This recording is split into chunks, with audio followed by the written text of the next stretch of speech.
Hello everyone.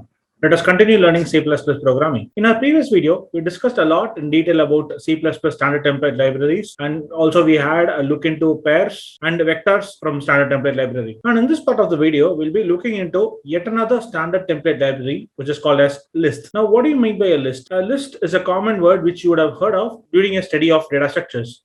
And list, there are several types of list you can create. That is, either it could be a singly linked list or a doubly linked list, or even it could be a circular linked list. Now, the list standard template library in C++ programming is all about an implementation of a doubly linked list, which is used as the background and which basically acts as a sequential container class that stores the data in a non-contagious memory locations. In that case, what could be the possible differences and similarities between list and vectors could occur? Let us get into the differences between list and vectors. Both vector and list are sequential containers of C++ standard template libraries, but there are many differences between them based on their internal implementations. Now, list stores values at a non-contagious memory locations. That is, it internally uses a doubly linked list for storage purpose, where the vector stores the value in a contagious memory location. What are the common similarities and differences between vectors and list in terms of insertion and deletion? Insertion and deletion in list is very effective as compared to the vectors, because to insert an element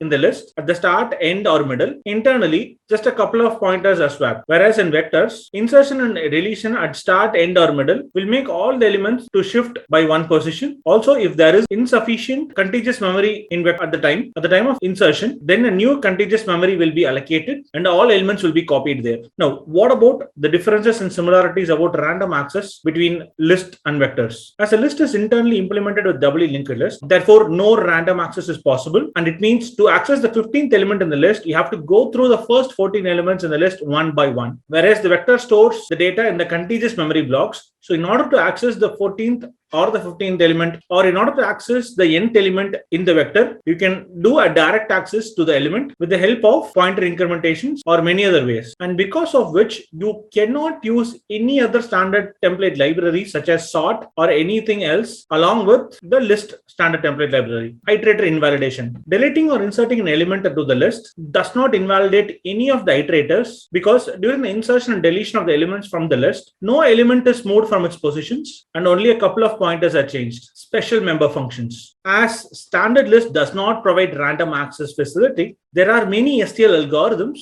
that uses random access. Iterators cannot be used in the list. Hence, standard list provides some extra functions for sorting, slicing, removing elements, and identifying unique elements. Vector provides the random access and hence can be used along with any other standard template library algorithms that uses random access. Now let's step into the implementation part of the standard list. Let us start with a new file.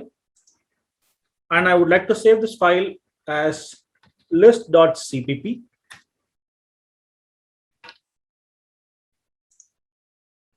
Let's begin with our header files.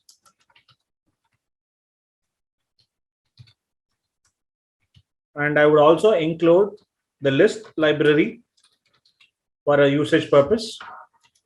And also I would like to include the iterator package to iterate to the list. Let's start with our main function here. Let us create a list with templates of integer. And let's name the list as lst. Let us push some values into the list. Now let us look into the function which is used to insert value into the list. And there are two functions which we have in list.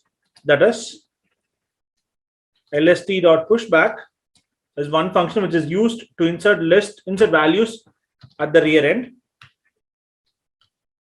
lst.push underscore front is yet another function which is used to push elements to the front. We missed our namespace here. So using namespace standard is done. So lst.pushback of 56, lst.push underscore back of 78. So we have inserted several elements into it. Let us push front one more element, 12. Okay. And let us print the list. Now, how to print the list? So to iterate through the list, we need a list iterator. So we like to set a separate function to print the list. Let's create our own user defined function, which is show list, which takes a list as an argument, list t.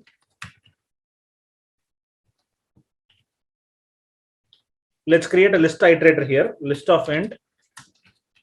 So this same two colons next to each other represents an scope resolution operator, iterator, and I name the iterator as I.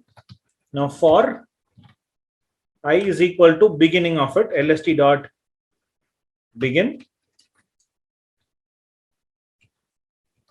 I not equal to lst dot end, and I simply increment the I value here. For each of it, I'll see out the value,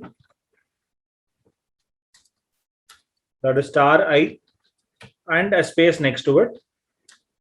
And before I exit the loop, I also print a new line character. Let's save it, and then let's show the list here. Show list of LST, and let's end with the return 0 statement. Now let's see what this pushback and push front has done to my list. Let's compile it with the G++ compiler. List.cpp-o list is my object file name, and I'm waiting for the compilation message, and it very well says the compilation is successful. So let's run the file with the object file name, and it prints it. As you could see, first value is pushed back and 23 is pushed front of it, and again pushback of 56 and pushback of 78 has pushed it to the rear end, and when I said push front, it is pushed to the front end of it. So with this way, I can push front and push back with the easy iteration parts. Hope the idea of insertion to the list is clear. Let's try the next part of the functions. Similar to the value of pushback and push front, which is used to add new elements to the front end or the rear end. Similarly, we have two more set of functions, which is pop front and pop back. Pop front and pop back. And this is to pop values from the front end or the rear end. And same to that of a list, I have front and back pointer, which is to get the address of the front first element and the last element. And similarly, we have begin and end functionalities. And we also have reverse R begin and R end, which is the reverse iterator. And similar to, we have begin and end. We also have R begin and R end. We also have C begin and C end. We also have CR begin and CR end. More like your arrays, more like your vectors. We also have empty,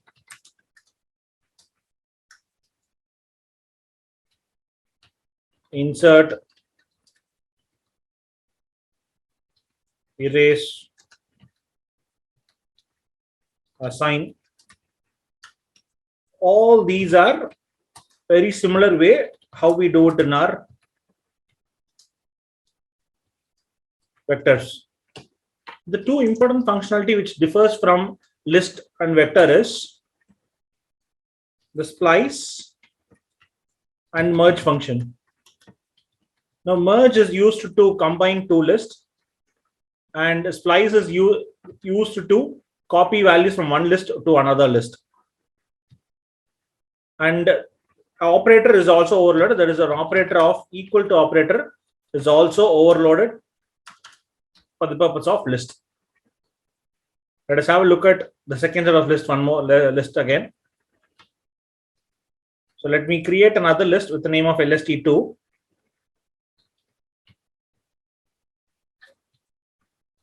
Now let us push some values to LST2. LST2 dot push front of 10. LST2 dot pushback of 40. Now LST1 dot, LST dot merge of LST2, and I'm calling the show list of LST function. Okay, now let's compile this and get the output. As you could see, it has merged in the front part of it. It has merged in the ascending order format. And that's it all about list in C++ standard template library. See you in the next part of the video. Thank you.